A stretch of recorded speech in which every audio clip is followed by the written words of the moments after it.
Rand Selig is an accomplished entrepreneur. He is a coach, a conservationist. He is a board member and investor, and he is the author of Thriving: How to Create a Healthier, Happier, and More Prosperous Life. Welcome to the show, Rand. George, it's great to be here with you today. Yeah, I'm excited to have you on. Tell us a little about your personal lives, more about your work, and what motivated you to put pen to paper to write the book. Well, I have a story I like to tell because I believe I am the author of my own story and I've designed my own life. So along the way, I've made a lot of decisions, a lot of really great decisions, including marrying my wife 40, almost 44 years ago, moving to the great town of Mill Valley in Northern California, where we've lived for a very long time, raised our kids here, and then starting my own investment banking firm. After working for a dozen years with the large firms, I realized I was an entrepreneur and I wanted to have my own firm. I didn't like meetings and I wanted to pick and choose my clients and do the work I wanted to do. So it's those are the top three. Although writing the book, I think George has to be number four now. It's been an amazing adventure. I've read thousands of books in my life, but to pull back the screen and find out what it takes to write a book, to edit it, to publish it, and then market it. Wow, this is an adventure galore. It is a brave new world for sure. So, you authored your own life story, and it's been a good one thus far. Congratulations on that. Certainly, congratulations on 44 years of marriage and all the other things that you've accomplished. Was it just time? Was this book inside of you, struggling to get out, or why put pen to paper? Well, I'm a very organized person, and starting in high school, I started taking notes about books I read. I would collect quotes. My book is full of quotes, which my readers tell me they love where I've located them because they amplify a point I'm making. Um, so I had a 4 foot high stack of papers with all these goodies in it. And I kept on looking at this stack. It was in my office. And I kept on saying, there's several books in that stack, and there's several books inside of me. And so 4 years ago, I said, it's time. And I originally had the idea that I would write the book as kind of a legacy project, give it to family and special friends. And I wisely went to three friends who knew me quite well. Several had written books. And I said, here's the manuscript. Please tell me what's missing, what you like, what needs to be changed. And they all came back and said, no. And I said, oh, no, this is like a throwaway, this project. And they said, no, you cannot make this a small project. This is so important. This is so valuable. You have to publish it. You have to get it out there. You have to have, get in front of as many people as you can. And so that's what I've done. And it's been joyful. A lot of unintended, really positive connections are being made. A couple of weeks ago, I spoke with 11,000 teachers. Talking about financial literacy. There's an organization here in the United States trying to get all 50 states to have as a high school graduation requirement a seminar or a semester long course in personal finance. And I was delighted to speak with them. I really think we need to have that everywhere. Amen on that, certainly. So when you talk about writing your own story, big part of that is knowing yourself, the things that you want. Was that always obvious to you that you had that ability to carve your own path or figure out what you wanted and to make it happen? I think so. I'm very self-conscious, and somewhere along the same time, I started collecting all these files and papers. I began taking a lot of notes about who I was and what I was doing. I even in high school had a statement of purpose. It's been revised a number of times since then, but it's been a very powerful guiding force for me. I journal whenever, especially whenever I'm confused.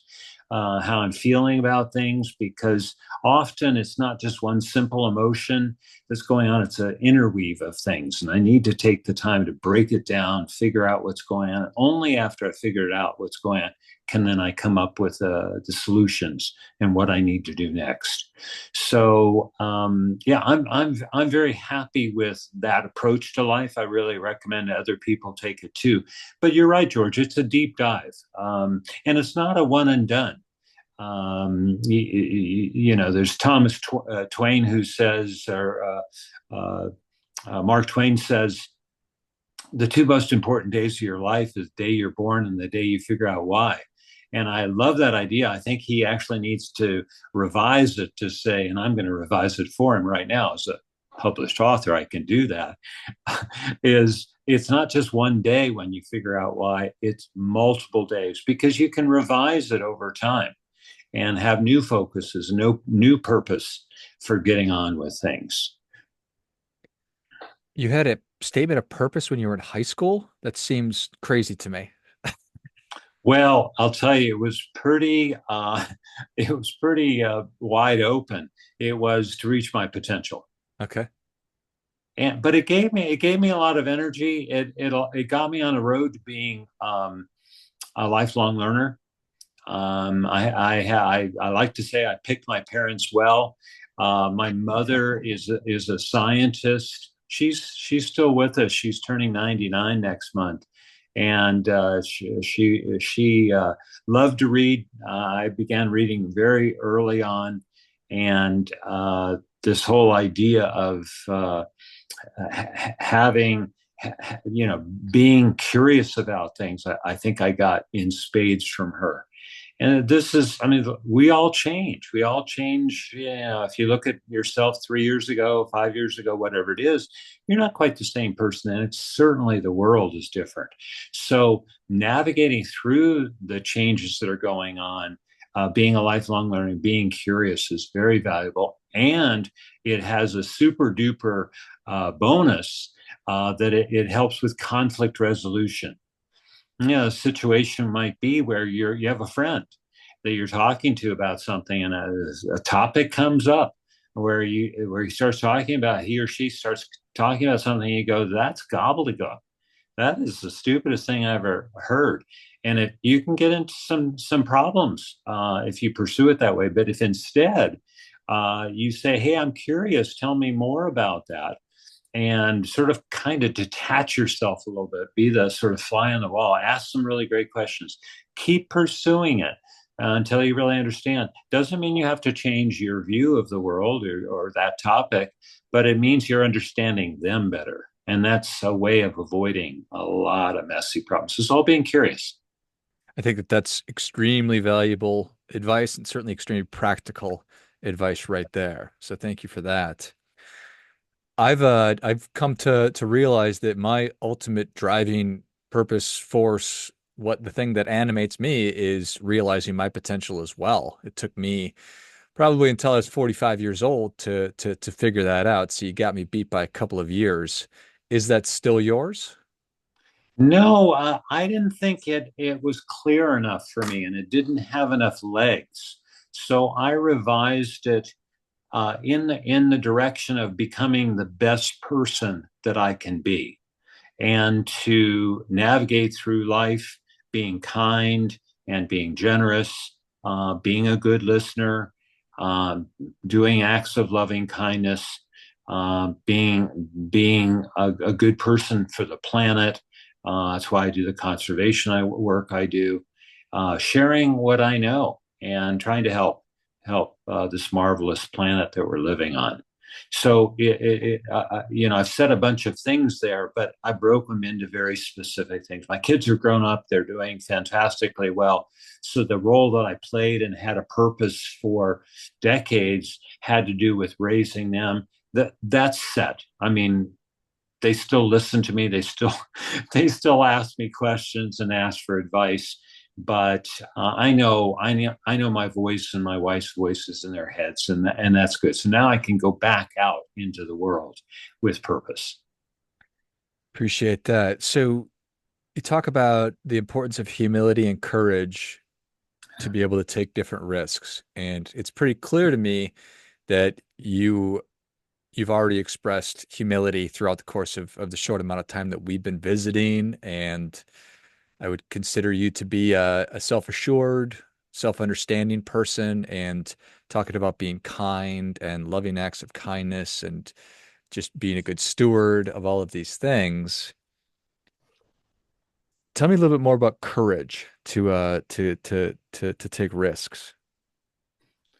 Um, life is full of endings and beginnings, and in between the two are transitions. And when you leave one thing, maybe it's a relationship, maybe it's some responsibilities you had, a job you had, um, maybe you're moving to a new place. What you're leaving behind, you're leaving maybe because you should leave, maybe because you choose to leave. But what you're going towards next may not be so abundantly clear. You may not really know all that you would like to know to be comfortable with it, and so that injects the notion of risk. And what's required then is, along with this being a lifelong learner and being curious, is the willingness to say, I'm coming to this with some strengths, and I'm not bulletproof. I'm not, Superman, or pick your superhero. But I'm acquainted with what I need to do to get on with this job, and I'm willing to ask for help. I'm willing to ask for support, either in the responsibilities of taking on or amongst the people, friends and family, and seek it out so that I can move forward well. That takes courage. I woke up about 15 years ago, George, and I said, "Wow, I'm having a great life. Things are going really well for me. What could make it even better?" Hmm.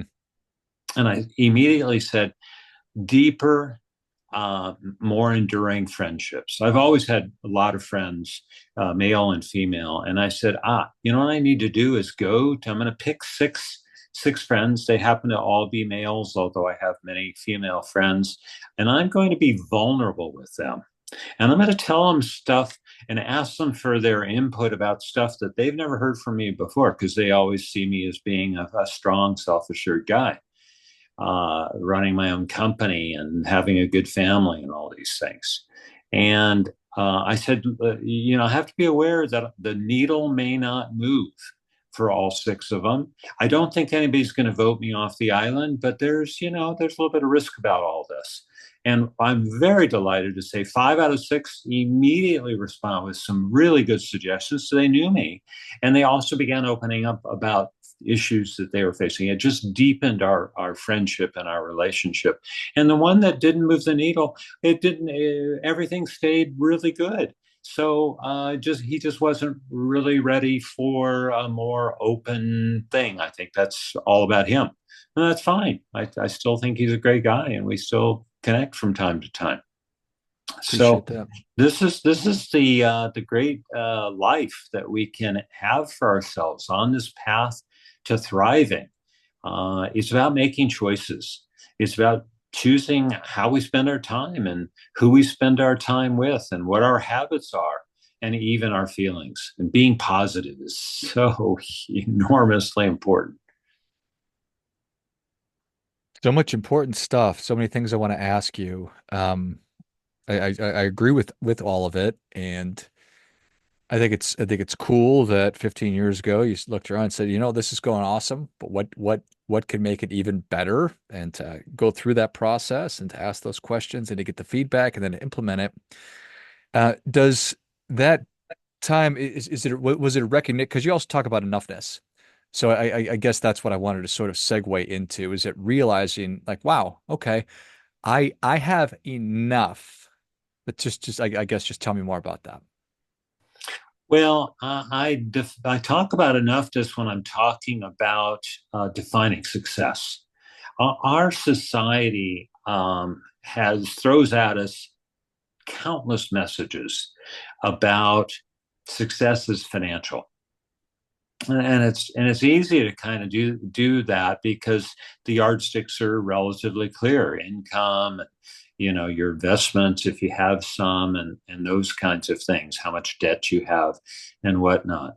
But I think we all know, without having to think about it very hard, that success is much more than that. In my career as an investment banker, I've met a lot of very wealthy people, and a lot of them, I'm sad to have to report, are not, in my view, successful because they are surrounded by failed relationships, either with in the business space or in their personal lives.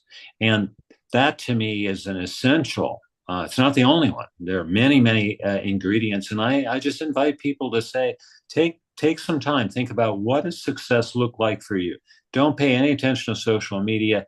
Don't try to stop listening to all these messages you've heard for a very long time, and maybe they came from mom and dad or teachers. Just put all that aside and say, who am I, and what does success look like?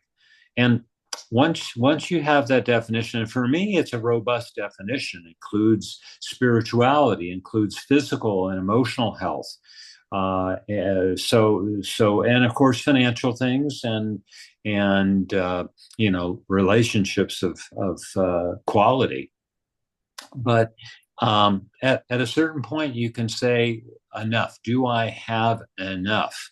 And enough, I usually think about that in, again, the financial terms, but enough could be friends, just like we were talking about a minute ago. It could be enough time. This is one of the great freedoms. If we're running our lives well, there is time to, with priorities, take care of ourselves physically, to try to get to bed and sleep well, and get help if you're not sleeping well. So enoughness to me has to be, again, an internal focus. If you're looking outside and you see a coworker, you see a neighbor, you hear some friend talking about some fancy trip they took that was really expensive, you could say, oh, you'll never have enough. You'll never have enough. But on the other hand, if you look inside, say, I'm very happy with this 7-year-old car, and the house I live in or the apartment I live in, totally fine. Very adequate for my needs. And the trip, I just didn't go on a driving trip. I want to go see George down there in Arizona. I don't have to, spend a bucket load of money to get someplace. That's enough. That's enough. Very powerful. There's no doubt about that. And certainly something that I grapple with and try to figure out, as are all of these questions. It's not, none of it is obvious to me. And maybe it's just because I'm moving too fast or trying to move too fast, but I am trying to get to the bottom of the answers to these questions. And I want to be fulfilled. I want to be striving, but not because it's a desire for more. It's just because that's in my DNA to continue to improve. What do you think about all that? Well, I want to acknowledge you, first of all, George, for being on a path that says you're looking for fulfillment, and you are striving. You're vital. Aging. Well, everybody ages, but not everybody ages well. So aging well is about vitality. It's not about longevity. And so, asking the questions that you're asking, and having the conversation that we're having, I think is a big shout out to you. And that's great. That's fantastic. And there's no right answer. There are multiple possibilities. Life is an experiment, a series of experiments, and we all know, whether you did well in high school or college science courses, some experiments work out just fine the first time around. Some have to be tweaked, and some don't work at all. So that's the way nature, life comes at us. And so fulfillment is something that is within our possibilities. I have to sort of put aside some things that are in the way. You have to identify what they are. You have to sort of say, where am I shooting myself in the foot? Am I self-sabotaging? Boy, there's a lot of that going on. Do I need to get a little more emotionally healthy by forgiving? I'm carrying heavy stuff stones in my backpack, and it's a steep climb already, but the stones make it much harder. Who do I need to forgive and why? And even if they're not around, maybe you write a letter to them and say, hey, this is what happened. This is how I felt about it. I think you owed me an apology. You never gave it to me, but I'm going to forgive you. And then you move on. You can just drop that stone right out of the backpack.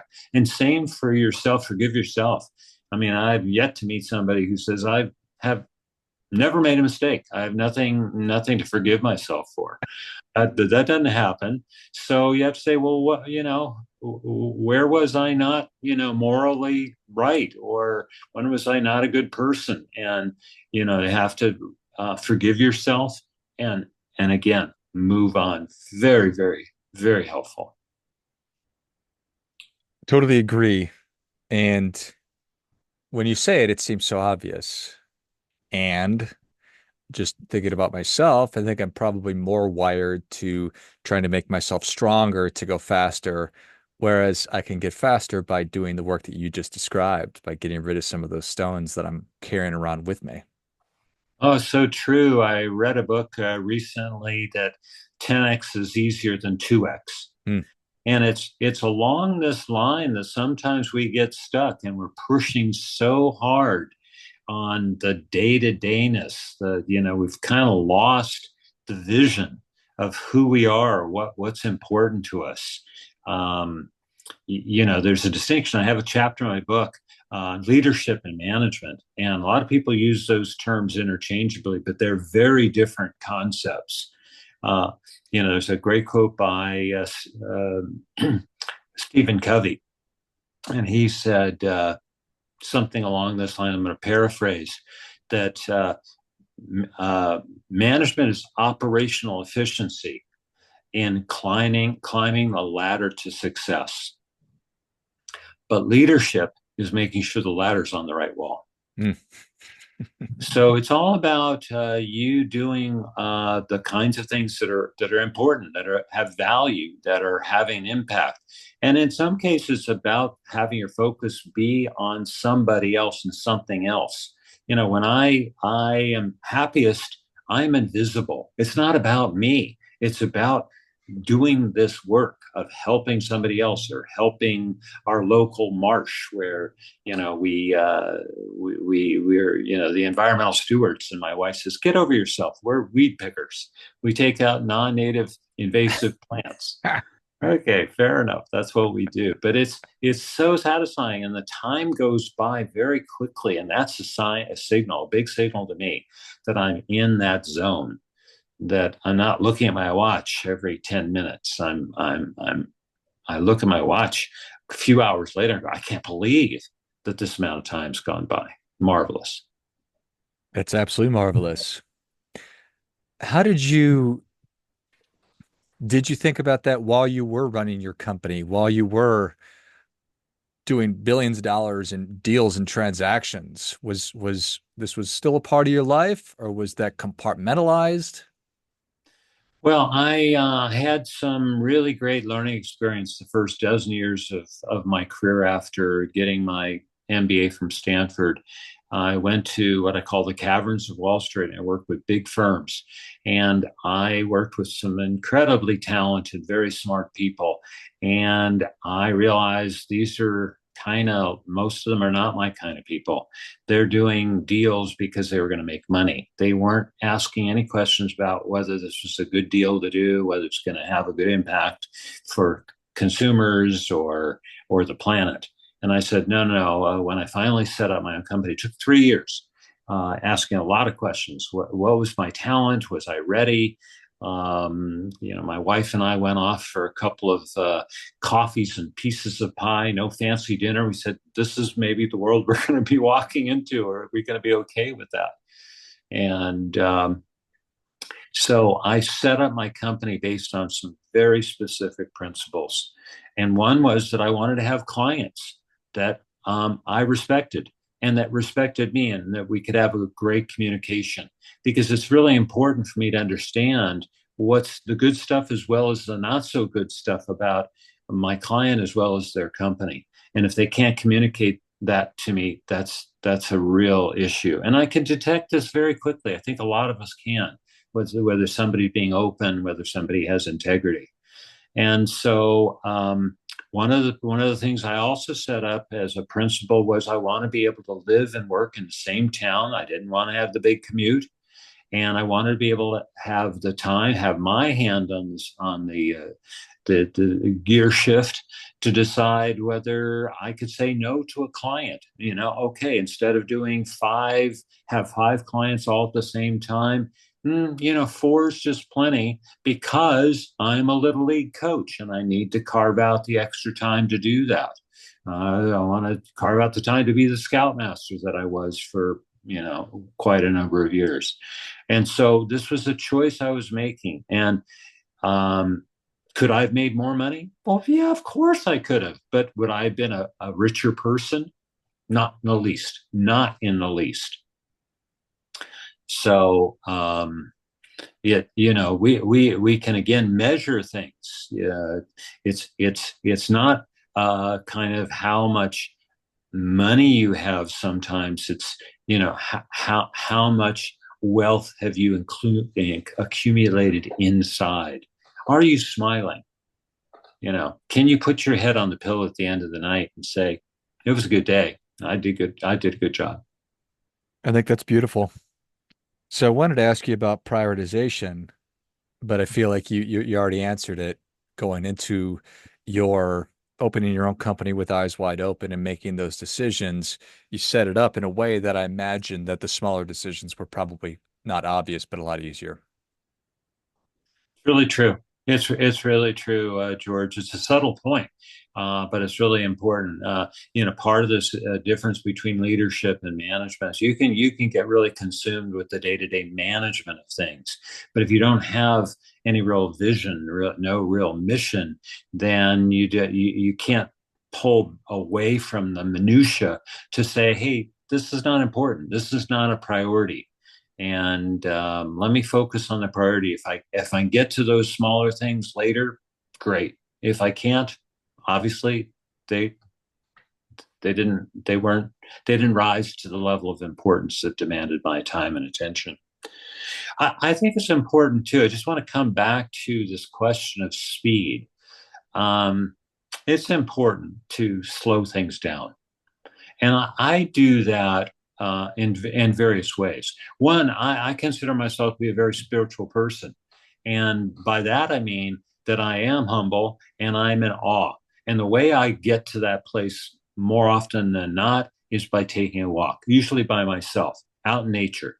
And I look around and I just stop and I look at something and I go, wow, this is amazing. And I'm a nobody. I'm this little tiny thing. I'm going to be gone in how many ever years, and in 100 years or whatever, notwithstanding my book or other things I've done, I'm not going to be remembered. And that's fine. But just get real about the humility and at the same time the awe of the world I'm living in.